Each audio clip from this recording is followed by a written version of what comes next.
ہمیں غصہ آتا ہے، ہمیں تکلیف ہوتی ہے جب ہمارا حق چھینا جاتا ہے. کمائیں ہم اور کھائیں تم نہیں.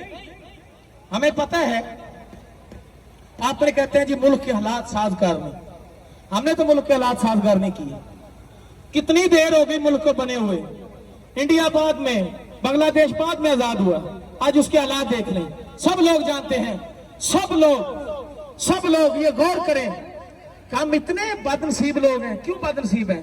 کیونکہ ہم بت پرست لوگ ہیں. میرا عنوان سیاسی بات کرنے کا نہیں ہے، صرف خالص الخالص بات کرنے کا مقصد یہ ہے آپ کو سمجھانا ہے، اور آئے ہیں آپ کو حق دلانے کے لیے. وہ آدمی خالد پاٹ صاحب، اللہ ان کو اور عزت بھی دے. اللہ تو اس کو دنیا میں بھی عزت دے اور آخرت کی کامیابی بھی نے فرما. آج ایک میں نام لے رہا تھا کرنل سرفراز صاحب کا، وہ شہید ہو گئے ہیں. وہ جو 6 ہوئے ہیں شہید، اللہ پاک ان کی قبر کو کروٹ جنت کی بہاریں نصیب فرمائیں. وہ آدمی نے کسان کے لیے بڑا کوشاں رہا ہے کہ یار میں دیکھتا ہوں میڈیا پہ بھی نہیں دکھائے، پھر بھی مجھے پتہ ہے کسانوں کو میں ملتا ہوں. میں خود کو کہتا تھا کہ میرا خاندان کسان سے وابستہ ہے.